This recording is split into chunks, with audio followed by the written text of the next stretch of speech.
رب العالمين والصلاة والسلام على سيد المرسلين وعلى آله وصحبه أجمعين. أما بعد، أعوذ بالله من الشيطان الرجيم. بسم الله الرحمن الرحيم.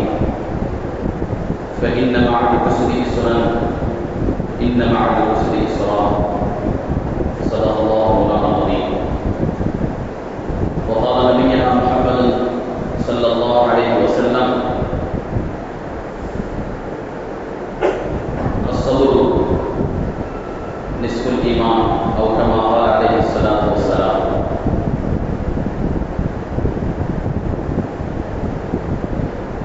கண்ணியமான அல்லாஹ்வின் நல்லடியார்களே, பெரியவர்களே, சகோதரர்களே, அல்லாஹ் அனைவருக்கும் தீனுடைய மேலான விளக்கத்தை தந்துள்வானாக.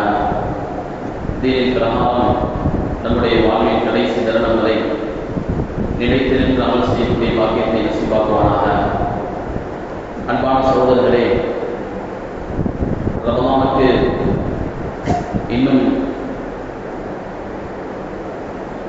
ஒரு சில வாரங்களே மிஞ்சி இருக்கின்றது என்ற தருணத்தில் ரஜபுடைய மாதத்திலிருந்தே ரசூலுல்லாஹ் ஸல்லல்லாஹு அலைஹி வஸல்லம் அவர்கள் துஆ செய்வார்கள்: அல்லாஹும்ம பாரிக் லனா ஃபீ ரஜப வ ஷஅபான் வ பல்லிக்னா ரமலான்.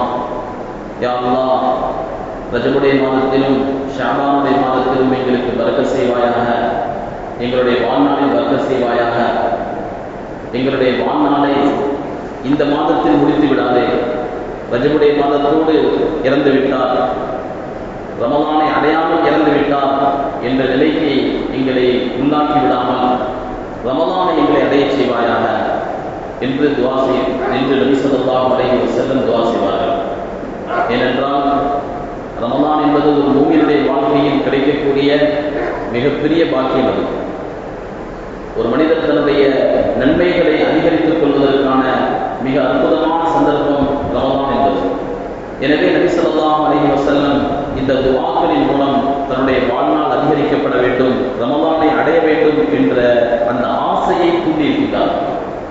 ரமலான் வரும்பொழுது வரட்டும் என்று இருக்காமல், அது வருவதற்கு முன்பே அதற்கான தயாரிப்புகளையும் அதற்கான பிரார்த்தனைகளையும் செய்ய வேண்டும் என்று நபி ஸல்லல்லாஹு அலைஹி வஸல்லம் இந்த பிரார்த்தனையின் மூலம் நமக்கு வழிகாட்டி இருக்கிறார்கள்.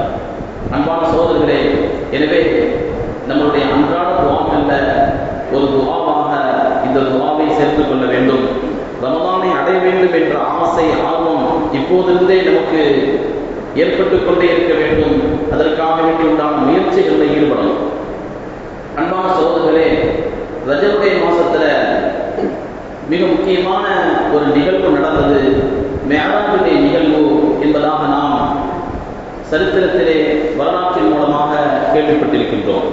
ரஜபுடைய 27ஆம் தேதி ரசூலுல்லாஹி ஸல்லல்லாஹு அலைஹி வஸல்லம் அவர்கள் மிஅராஜ் பயணம் மேற்கொண்டார்கள் என்ற அந்த சம்பவம் இந்த ரஜபுடைய மாதத்திலே நடந்தது. இந்த மிஅராஜ் என்பது வேறு எந்த நபிமார்களுக்கும் இந்த ஒரு வாய்ப்பு கிடைக்கவில்லை. எல்லா நபிமார்களும் அல்லாஹ்வுடைய தூதர்கள் தான், அல்லாஹ்வால் அனுப்பி வைக்கப்பட்டவர்கள் தான், அல்லாஹ்வால் அங்கீகரிக்கப்பட்டவர்கள் தான், அல்லாஹ்வுடைய பிரியத்தை சம்பாதித்தவர்கள் தான். ஆனால் ரசூலுல்லாஹி ஸல்லல்லாஹு அலைஹி வஸல்லம் அவர்களுக்கு கிடைத்த ஒரு பெருமை என்னவென்று சொன்னால், எதையெல்லாம் சொன்னார்களோ, சொர்க்கத்தை சொன்னார்கள், நரகத்தை சொன்னார்கள், மலக்குகளை சொன்னார்கள், விண்ணுலகிலே நடக்கக்கூடிய அம்சங்களை சொன்னார்கள். இது எதையெல்லாம் சொன்னார்களோ அதை கண்கூடாக பார்க்கக்கூடிய ஒரு சந்தர்ப்பம் என்பது மிஅராஜின் மூலம் நபி ஸல்லல்லாஹு அலைஹி வஸல்லம் அவர்களுக்கு கிடைத்தது. மற்ற நபிமார்களும் சொன்னார்கள், ஆனால் அவர்கள் அல்லாஹ் சொன்னதான் சொன்னார்கள். ஆனால் ரசூலுல்லாஹி ஸல்லல்லாஹு அலைஹி வஸல்லம் அவர்கள் மக்களுக்கு பிரச்சாரம் செய்தார்கள், தீனை எடுத்து வைத்தார்கள், கொள்கைகளை சொன்னார்கள், சொர்க்கம் நரகம் இருக்கின்றது என்பதாக சொன்னார்கள். அந்த சொர்க்க நரகத்தை போய் பார்த்து விட்டு கூட வந்தார்கள், அல்லாஹ்வோடு உரையாடி விட்டு வந்தார்கள். அப்படிப்பட்ட ஒரு மிகப்பெரிய பெருமை ரசூலுல்லாஹி ஸல்லல்லாஹு அலைஹி வஸல்லம் அவர்களுக்கு மிஅராஜுடைய சம்பவத்தின் மூலம் கிடைத்தது. அவ்வளவு பெரிய சிறப்பை இந்த மாதம் தன்னுடைய வைத்திருக்கின்றது. எனவே இந்த மிஅராஜ் நபி அவர்களுக்கு கிடைத்த இந்த பெருமை, நபி அவர்களுக்கு மட்டுமே கிடைத்த இந்த சிறப்பு, இதற்கு என்ன காரணம்? இதை நம்ம கொஞ்சம் யோசிச்சு நம்முடைய வாழ்க்கையில் அதிலிருந்து கிடைக்கக்கூடிய பாடங்களை நாம் நடைமுறைப்படுத்தினால், அதை செயல்படுத்தினால், எப்படி நபி ஸல்லல்லாஹு அலைஹி வஸல்லம் அவர்களுக்கு இந்த சிறப்பு கிடைத்ததோ, இந்த பெருமை கிடைத்ததோ, அந்த மாதிரி ஒரு பெருமையும் சிறப்பும் அல்லாஹ் நம்முடைய வாழ்க்கையிலும் கண்டிப்பாக ஏற்படுத்துவான். அன்பான சகோதரர்களே, பெரியவர்களே, இந்த மிஅராஜுடைய சம்பவம் என்பது நபி ஸல்லல்லாஹு அலைஹி வஸல்லம் அவர்களுக்கு கடுமையான நெருக்கடி ஏற்பட்டதற்கு பிறகு ஏற்பட்டதாக உலமாக்கள் சொல்கின்றார்கள். சிலருக்கு சில கஷ்டங்கள் வரலாம், ஆனால் ஒரு சிலருடைய பிரிவு என்பது நம்மால் தாங்கிக் கொள்ள இயலாது. நபி அவர்களுடைய பிரியமான மனைவி ஹஜ்ரத் கதீஜா ரலியல்லாஹு அன்ஹா இந்த மாசத்துல, இந்த வருஷத்துல தான், மிஅராஜ் நடைபெற்ற வருடத்தில் தான் அவர்கள் வஃபாத் ஆகின்றார்கள். நபி அவர்களை அரணை போல பாதுகாத்தவர்கள் அபூ தாலிப், அவங்களுடைய வஃபாத்தும் இப்போதான் ஏற்படுது. என்னதான் இருந்தாலும் ஒரு மனுஷன் தானே, ஒரு கவலை வரத்தான் செய்யும். ஒரு விதமான நெருக்கடி, அவர் மன நெருக்கடிக்கு உள்ளாவார். ஒரு பக்கம் தன்னுடைய பிரச்சாரம், அந்த பிரச்சாரத்திற்கு மக்காவாசிகள் தடை ஏற்படுத்துகின்றார்கள். தடை ஏற்படுத்துவது மட்டுமல்ல, ரொம்ப பெரிய அநியாயம் செய்றாங்க. வணக்கத்திற்குரிய நாயன் அல்லாஹ்வை தவிர வேறு யாரும் இல்லை என்ற இந்த சரியான கலிமா, சரியான வார்த்தை, இந்த வார்த்தையை சொன்னதற்காக நபி ஸல்லல்லாஹு அலைஹி வஸல்லம் துன்புறுத்தப்பட்டார்கள். அவர்கள் சஜிதாவில் தொழுகையில் இருக்கும் பொழுது எங்கோ அறுக்கப்பட்ட ஒட்டகத்துடைய குடலை தூக்கி கொண்டு வந்து அவர்களுடைய தலை மீது போட்டார்கள். நடமாடுவதற்கு அவர்களுக்கு சுதந்திரம் இல்லை. அது மட்டுமல்ல, யாரெல்லாம் அவர்களை ஏற்றுக்கொண்டார்களோ, நபி அவர்கள் சொன்னதை யாரெல்லாம் ஏற்றுக்கொண்டார்களோ அந்த நபித்தோழர்கள் எல்லாம் இந்த மாதிரியான கஷ்டத்திற்கு உள்ளாக்கப்பட்டார்கள். அப்ப ஒரு பக்கம் இந்த மாதிரி மக்கள் தரக்கூடிய கஷ்டம், இன்னொரு பக்கம் இழப்புகள். நபி ஸல்லல்லாஹு அலைஹி வஸல்லம் அவர்கள் யோசிக்கின்றார்கள், மக்காவில் தான் நம்ம பேச்சை கேட்கல, குறைஞ்சபட்சம் தாயிஃபுக்காவது போவோம், பக்கத்து ஊரு தாயிஃப், அந்த தாயிஃபுக்காவது செல்வோம், அங்கே சென்றாவது அந்த மக்களாவது நான் சொல்வதை ஏற்கின்றார்களா என்று பார்ப்போம், இந்த கலிமாவை ஏற்கிட்டு எனக்கு உதவி செய்கின்றார்களா என்று பார்ப்போம் என்று மக்காவிலிருந்து ரசூலுல்லாஹி ஸல்லல்லாஹு அலைஹி வஸல்லம் தாயிஃபுக்கு புறப்படுகின்றார்கள். எப்படி போறாங்க அப்படின்னு சொன்னா, கால்நடையாக போறாங்க. ஒட்டகத்தில் ஏறி, வாகனத்தில் ஏறி போனா ஊரை விட்டு ஓடி போறாரு என்று மக்கள் சொல்லிவிடுவார்களோ என்பதற்காக கால்நடையாக செல்கிறார்கள். மக்காவிலிருந்து தாயிஃபுங்கிறது எத்தனை கிலோமீட்டருங்கிறது மக்காவில் பணிபுரிந்தவர்கள் அவர்களுக்கு தெரியும். அவ்வளவு நீண்ட பயணம் அது. அவ்வளவு நீண்ட பயணத்தை ரசூலுல்லாஹி ஸல்லல்லாஹு அலைஹி வஸல்லம் கால்நடையாக மேற்கொள்கின்றார்கள். என்ன எதிர்பார்ப்போம்? அந்த மக்களாவது ஏற்பாங்க, என்னுடைய இந்த பேச்சுக்கு அங்கே ஒரு வரவேற்பு இருக்கும் என்ற எண்ணத்தோடு தாயிஃபுக்கு செல்கின்றார்கள். ஆனா தாயிஃப் மக்கள் வரவேற்றார்களா? அங்கே சென்று ஒரு ஆசையோடு சென்றவர்கள், அங்குள்ள மக்களுடைய ரிப்ளை, அவர்கள் கொடுத்த பதில் ரொம்ப பெரிய மன வலியை ஏற்படுத்தியது. அவங்க சொன்னாங்களா, நபியாக வருவதற்கு அல்லாஹ்வுக்கு நீங்க தான் கிடைச்சீங்களா, உங்களை தவிர வேற யாரும் நபியாக வருவதற்கு கிடைக்கலையா என்று இப்படியெல்லாம் நபி ஸல்லல்லாஹு அலைஹி வஸல்லம் அவர்களை தூற்றி பேசியது மட்டுமல்ல, ஏற்க மறுத்தது மட்டுமல்ல, இந்த தெருவில் இருக்கக்கூடிய சிறுபிள்ளைகள், அந்த மாதிரி அடிமைகள், இவர்களை எல்லாம் ஏவி இவரை அடித்து துரத்துங்கள் என்று நபி ஸல்லல்லாஹு அலைஹி வஸல்லம் அவர்களை கல்லை கொண்டு அடித்து துரத்தி எடுத்தார்கள். எத்தனை பெரிய வழியை நபி ஸல்லல்லாஹு அலைஹி வஸல்லம் சுமந்திருப்பாங்க. அவர்கள் என்ன சொல்ல வந்தார்கள்? படைத்தவனோடு படைப்புகளை சேர்க்க வந்தார்கள். படைப்புகள், மக்கள் அல்லாஹ்வை மறந்து வேறு ஏதோ பாதையில் பயணித்துக் கொண்டிருக்கின்றார்கள், கஷ்டப்பட்டுக் கொண்டிருக்கின்றார்கள், வேறு எதையோ வணங்கிக் கொண்டிருக்கின்றார்கள். அவர்களுக்கு நேரான பாதையை காட்ட வந்த ரசூலுல்லாஹி ஸல்லல்லாஹு அலைஹி வஸல்லம் சொந்த ஊரிலும் மக்காவிலும் துன்புறுத்தப்பட்டார்கள். சரி, பக்கத்து ஊருக்கு சென்றாவது அங்காவது வரவேற்பு கிடைக்கும் என்று சொன்னால் அங்கேயும் கூட நபி அவர்களுக்கு பெரிய ஒரு எதிர்ப்பு கிளம்பியது. மட்டுமல்ல, சிறுவர்களை ஏவி அவர்களை கண்ணால் அடிக்க சொன்னார்கள். அந்த நேரத்தில் இன்னைக்கு நம்ம வாழ்க்கையில சொல்லுவோம், பொறுமையோடு இருக்கணும், சபரோடு இருக்கணும் அப்படின்னு சொல்லுவோம். ஆனால் அன்பான சகோதரர்களே, அந்த பொறுமை என்பதற்கான அர்த்தம் என்ன, எப்படியெல்லாம் பொறுமையாக இருக்க வேண்டும் என்பதை ரசூலுல்லாஹி ஸல்லல்லாஹு அலைஹி வஸல்லம் அவர்கள் கற்றுக்கிறோம். அடிக்கடி சொல்வதுண்டு, நாம் தினசரி படிக்கக்கூடிய புத்தகங்களில் நபியுடைய வரலாறை சேருங்கள். விடாமல் நாம் பத்திரிகைகளை படிக்கின்றோம், விடாமல் நாளிதழ்களை படிக்கின்றோம், விடாமல் ஏதாவது செய்திகள் வருகின்றதா என்று வாட்ஸ்அப் போன்றவைகளை பார்க்கின்றோம். அந்த வரிசையில தயவு செய்து ரசூலுல்லாஹி ஸல்லல்லாஹு அலைஹி வஸல்லம் அவருடைய வரலாறுகளை சேருங்கள், நபியுடைய வரலாறை படியுங்கள். ஒரு மனிதன் எப்படி வாழ வேண்டும், எந்த மாதிரி எல்லாம் குணங்களை வளர்த்துக் கொள்ள வேண்டும், சிரமங்களின் போது எப்படி இருக்க வேண்டும், மகிழ்ச்சியின் போது எப்படி இருக்க வேண்டும், ரசூலுல்லாஹி ஸல்லல்லாஹு அலைஹி வஸல்லம் அவர்கள் வழிகாட்டுவார்கள். அல்லாஹ் குர்ஆனில் சொன்னான், லகத் கான லகும் ஃபீ ரசூலில்லாஹி உஸ்வத்துன் ஹஸனா. அல்லாஹ்வுடைய தூதருக்கு, அல்லாஹ்வுடைய தூதரிடத்தில் அழகான முன்மாதிரி இருக்கு. எப்படி நடக்கணுங்கிறதுக்கான மாடல் ரசூலுல்லாஹி ஸல்லல்லாஹு அலைஹி வஸல்லம். அன்பான சகோதரர்களே, நபியுடைய வரலாறை உங்களுடைய அன்றாட வாழ்க்கையோடு சேருங்கள். தினசரி நாம் செய்யக்கூடிய வேலைகளில் ஒன்று, கடமைகளில் ஒன்றாக நபியுடைய வரலாறை படித்து பாருங்கள். இந்த சந்தர்ப்பத்தில் ரசூலுல்லாஹி ஸல்லல்லாஹு அலைஹி வஸல்லம் அழகான பொறுமையை மேற்கொண்டார்கள். அடித்து துரத்துகின்றார்கள். ஒரு பக்கம் கண்களில் இருந்து, கால்களில் இருந்து ரத்தம் பீரிட்டு ஓடுகின்றது. அந்த நேரத்தில் அவர்கள் என்ன செய்வதென்று அறியாமல் மயக்கம் போட்டு கீழே விழுந்து விடுகின்றார்கள். அதில் ஜிப்ரீல் அலைஹிஸ்ஸலாம் அவர்கள் வந்து அவர்களை தூக்கி எழுப்புகின்றார்கள். எழுப்பிட்டு சொன்னாங்களாம், யா ரசூலல்லாஹ், மலைகளுடைய மலக்கு வந்திருக்கின்றார், மலைகளின் பொறுப்பு தரப்பட்ட மலக்கு வந்திருக்கின்றார். நீங்கள் சொன்னால் 2 மலைகளுக்கு மத்தியில் வைத்து இந்த தாய்ப்பு நகரையே இல்லாமல் ஆக்கிவிடுவேன் என்று அவர் சொல்கின்றார். உத்தரவு தாருங்கள் என்று நபியிடத்திலே கேட்கின்றார். அப்ப நபி ஸல்லல்லாஹு அலைஹி வஸல்லம் என்ன சொல்லியிருக்கலாம், அந்த மாதிரி ஒரு சந்தர்ப்பத்தில் நம்ம மாதிரி ஆட்கள் இருந்தா உடனே அடிச்சு அவர்களை ஒண்ணுமில்லாமல் ஆக்குங்கள், இதற்காகத்தான் எதிர்பார்த்திருந்தேன் என்று நம்முடைய ஆத்திரத்தை எல்லாம் நம்ம தீர்த்து விடுவோம். ஆனால் அன்பான சகோதரர்களே, ரசூலுல்லாஹி ஸல்லல்லாஹு அலைஹி வஸல்லம் எவ்வளவு பெரிய கஷ்டம், எவ்வளவு பெரிய கேவலம், எவ்வளவு பெரிய நெருக்கடியை ஏற்படுத்தி அந்த மக்களுக்கு நபி அவர்கள் சொன்ன பதில் என்ன தெரியுமா? இல்லை இல்லை, அப்படி விட்டு விடாதீர்கள், அப்படி செய்து விடாதீர்கள். இவர்கள் ஏற்காவிட்டால் என்ன, இவர்களுடைய சந்ததிகள் ஏற்பார்கள். அல்லாஹும்ம ஃபிர் லிகௌமி ஃபஇன்னஹும் லா யஅலமூன். யா அல்லாஹ், எனது சமுதாயத்தை மன்னிப்பாயாக, அவர்கள் அறியாதவர்கள் என்று துன்புறுத்திய மக்களுக்கு நபி அவர்கள் துஆ செய்தார்கள். அன்பான சகோதரர்களே, இதற்கு பெயர் பொறுமை. இவர்கள் ஏற்காவிட்டால் என்ன, இவர்களுடைய சந்ததிகள் ஏற்பார்கள் என்றார்கள். இன்னைக்கு நாம் பார்க்கின்றோம், உம்ராவுக்கு செல்லக்கூடியவர்கள், ஹஜ்ஜுக்கு செல்லக்கூடியவர்கள், மக்காவிற்கு செல்லக்கூடியவர்கள் கண்டிப்பாக தாயிஃபுக்கு செல்வார்கள்.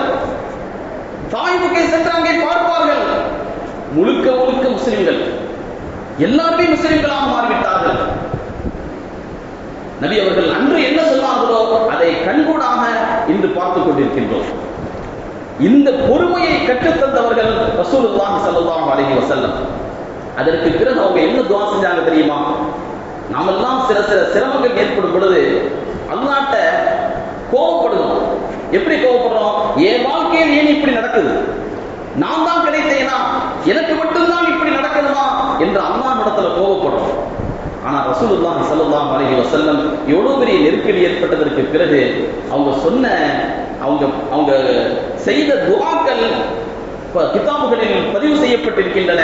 அவர்கள் சொன்னார்கள், அல்லாஹும்ம இன்னி அஷ்கு இலைக்க துஅஃப குவத்தி, என் இறைவா, நான் பலகீனமானவன் தான். வகில்லத ஹீலதி, என்னிடத்துல எந்த வலியும் கிடையாது தான். வஹவானி அலன்னாஸ், மக்களுடைய பார்வையில் நான் தாழ்ந்தவன் தான். அதனால பல நேரங்கள்ல இந்த மாதிரி எனது தகுதியின்மையின் காரணமாக இந்த ஒரு நிகழ்வை நான் எதிர்கொள்கின்றேன். நீ என்னுடைய இரட்சகனாக இருக்கின்றாய். வஅன்த ரப்புல் முஸ்ததஅஃபீன், பலகீனமானவர்களின் இரட்சகன் நீ. நீ என் மேல கோபமா இருக்கியா இல்லையா? அவன் கேட்கிறான், நீ என் மீது கோபமாக இல்லை என்றால் எனக்கு வேற எந்த பிரச்சனையும் கிடையாது. எந்த மாதிரி நேரத்தில் இந்த துஆ செய்றாங்க? சிரமங்கள், கஷ்டங்கள் அவர்களுடைய தலைக்கு மேல் இருக்கின்றது. அந்த நிலையிலும் கூட ரசூலுல்லாஹி ஸல்லல்லாஹு அலைஹி வஸல்லம் தன்னுடைய அதிருப்தியை வெளிப்படுத்தாமல் முழுக்க முழுக்க அல்லாஹ்வுடைய திருப்தியை முன்வைத்து பேசக்கூடியவர்களாக, யா அல்லாஹ், நீ என் மீது கோபமாக இல்லாவிட்டால் போதும் என்று துஆ செய்கின்றார்கள் என்றால் அன்பான சகோதரர்களே, அதற்கு பெயர் பொறுமை. இந்த பொறுமையை ரசூலுல்லாஹி ஸல்லல்லாஹு அலைஹி வஸல்லம் அவர்களுடைய வாழ்க்கையில் இருந்து கற்றுக்கொள்ள வேண்டும். இதற்கான பகரமாக, இதற்கான கூலியாக, இதற்கு தரப்பட்ட ஒரு பரிசுதான் மிஅராஜுடைய சம்பவம். மிஅராஜிலே ரசூலுல்லாஹி ஸல்லல்லாஹு அலைஹி வஸல்லம் மக்காவில் இருந்து பைத்துல் முகத்தஸ் அழைத்து செல்லப்படுகின்றார்கள். பைத்துல் முகத்தஸிலிருந்து 7 வானங்களுக்கு அழைத்து செல்லப்படுகின்றார்கள். அதை தாண்டி 7 வானங்களில் தாண்டி ஒரு இடம் வருகின்றது. அதில் ஜிப்ரீல் அலைஹிஸ்ஸலாம் சொல்கின்றார்கள், இதற்கு பிறகு செல்வதற்கு கூட எனக்கு அனுமதி இல்லை, இதற்கு பிறகு செல்வதற்கு எனக்கு கூட அனுமதி இல்லை என்ற பொழுது ரசூலுல்லாஹி ஸல்லல்லாஹு அலைஹி வஸல்லம் அதையும் தாண்டி சென்றார்கள். அல்லாஹ்விடத்தில் உரையாடினார்கள், நேரடியாக அல்லாஹ்விடத்திலே பேசினார்கள். இவ்வளவு பெரிய சிறப்பு, இவ்வளவு பெரிய பெருமை. இந்த பெருமை எதற்கு எப்படி கிடைத்தது என்று சொன்னால், ரசூலுல்லாஹி ஸல்லல்லாஹு அலைஹி வஸல்லம் அவருடைய வாழ்க்கையில் நடந்த சில கஷ்டங்கள், சில சிரமங்கள், அந்த சிரமங்களை எல்லாம் அவர்கள் அல்லாஹ்விற்காக சகித்தார்கள், பொறுமையை மேற்கொண்டார்கள். அல்லாஹ் குர்ஆனில் சொல்வான், வஸ்தஈனு பிஸ்ஸப்ரி வஸ்ஸலாத், நீங்கள் தொழுகையை கொண்டும் பொறுமையை கொண்டும் அல்லாஹ்விடத்தில் உதவி தேடுங்கள். உங்களுடைய வாழ்க்கையில் கஷ்டம் வருகின்றதா, நெருக்கடி ஏற்படுகின்றதா, அல்லாஹ் எனக்கு உதவ மாட்டானா என்று எதிர்பார்க்கின்றீர்களா? 2 ஆயுதத்தை நான் தருகின்றேன். ஒன்று தொழுகை, இந்த தொழுகை இருக்கின்ற வரை அல்லாஹ்வுடைய உதவி இருக்கும். 2வது பொறுமை, அந்த பொறுமையை கொண்டு அல்லாஹ்விடத்தில் உதவி தேடுங்கள் என்று அல்லாஹ் சொன்னான். இன்னைக்கு அந்த 2 ஆயுதத்தை நாம் வைத்திருக்கின்றோம். அந்த 2 கருவிகள் நமக்கு நம்மிடத்தில் இருக்கின்றன. எந்த அளவிற்கு அதை பயன்படுத்தினோம்? அன்பான சகோதரர்களே, ரசூலுல்லாஹி ஸல்லல்லாஹு அலைஹி வஸல்லம் அவர்கள் பயன்படுத்தினார்கள், அந்த பொறுமையை மேற்கொண்டார்கள். ஒரு இடத்திலும் கூட அல்லாஹ்வின் மீது தனது அதிருப்தியை வெளிப்படுத்தவில்லை. முழுக்க முழுக்க அல்லாஹ்விற்கு அடிபணிந்தவர்களாக இந்த பொறுமையை மேற்கொண்டதன் விளைவோ அல்லாஹ் அவர்களுடைய வாழ்க்கையில் இந்த சம்பவத்தை நிகழ்த்தி காட்டினார். இதற்கு பிறகு எவ்வளவு பெரிய விஸ்வரூபத்தை ரசூலுல்லாஹி ஸல்லல்லாஹு அலைஹி வஸல்லம் எடுத்தாங்க அப்படின்னு சொன்னா, எந்த ஊர் அவர்களை துரத்தி அடித்ததோ மக்கா, அந்த ஊர் முஸ்லிமானது. எந்த ஊர் மக்கள் நபி அவர்களை தூற்றினார்களோ தாயிஃப், அந்த ஊர் மக்களும் முஸ்லிமானார்கள். இவ்வளவு பெரிய வெற்றி அல்லாஹ் தஆலா அவர்களுக்கு கொடுத்தான். வரலாற்றிலே எழுதுகின்றார்கள், இது நபியோடு முடிந்துவிடக்கூடிய விஷயம் அல்ல. அல்லாஹ் குர்ஆனில் சொல்வான், ஃபஇன்ன மஅல் உஸ்ரி யுஸ்ரன், இன்ன மஅல் உஸ்ரி யுஸ்ரா. சிரமம் வருகின்றதா, ஏதோ ஒரு மகிழ்ச்சி வருகின்றது அர்த்தம். உங்களுடைய வாழ்க்கையில் சிரமம் இருக்கின்றதா, அந்த மகிழ்ச்சியோடு, அந்த சிரமத்தோடு 2 மகிழ்ச்சி இருக்கின்றது என்று அர்த்தம் என்று அல்லாஹ் குர்ஆனில் சொல்வான். அந்த வார்த்தை நபியோடு முடிந்து விடுவதல்ல, ஒட்டுமொத்த சமுதாயத்திற்கும் உண்டானது. சமுதாயம் நெருக்கடிகள் ஏற்படும் பொழுது ரசூலுல்லாஹி ஸல்லல்லாஹு அலைஹி வஸல்லம் அவர்கள் கட்டி காத்த பொறுமையை போல பொறுமை கொள்வார்களேயானால் அல்லாஹ் தஆலா அந்த சமுதாயத்திற்கு மேன்மை ஏற்படுத்துவான். அன்பான சகோதரர்களே, சமுதாய அளவுல நமக்கு ஏதாவது நெருக்கடிகள் ஏற்படலாம், ஏதாவது செய்திகள் நம்மை கஷ்டப்படுத்தலாம், அல்லது ஏதாவது சம்பவங்கள் நிகழ்ந்து பேரிழப்புகள் ஏற்படலாம். எந்த மாதிரி நெருக்கடிகள் ஏற்பட்டாலும் அல்லாஹ்வுடைய இந்த வார்த்தையை நாம் ஞாபகம் வைத்துக் கொள்ள வேண்டும். இன்ன மஅல் உஸ்ரி யுஸ்ரன் ஃபஇன்ன மஅல் உஸ்ரி யுஸ்ரா. ஒரு சிரமம் 2 மகிழ்ச்சியை உங்களுக்கு வாழ்க்கையில் ஏற்படுத்த போகின்றது என்று அல்லாஹ் சொன்னான். வெறும் வாய் வார்த்தை அல்ல, அல்லாஹ் நிகழ்த்தியும் காட்டினான், நபியுடைய வாழ்க்கையை நிகழ்த்தி காட்டினான். அந்த சம்பவம் தான், அந்த படிப்பினை தான் சமுதாயத்திற்கும் தனி மனிதனுடைய வாழ்க்கையில் கஷ்டம் வருகின்றதா, இந்த வசனத்தை அவர் நினைவுபடுத்திக் கொள்ள வேண்டும். நபியுடைய வரலாறை நினைவில் வைத்துக் கொள்ள வேண்டும். அதிலிருந்து தனக்கான வழிகாட்டலை ஏற்படுத்திக் கொள்ள வேண்டும். இப்படி ஏற்படுத்திக் கொண்டால், நபியுடைய வரலாறை திறந்து பார்த்தால், அதை தன் முன்மாதிரியாக எடுத்துக்கொண்டால், அவருடைய சிரமங்கள் நாளடைவில் மகிழ்ச்சிகளாக மாறிவிடும். இப்படிப்பட்ட ஒரு உயர்ந்த பாடத்தை, படிப்பினையை ரசூலுல்லாஹி ஸல்லல்லாஹு அலைஹி வஸல்லம் அவர்களுடைய இந்த மிஅராஜுடைய சம்பவம் நமக்கு நினைவூட்டுகின்றது.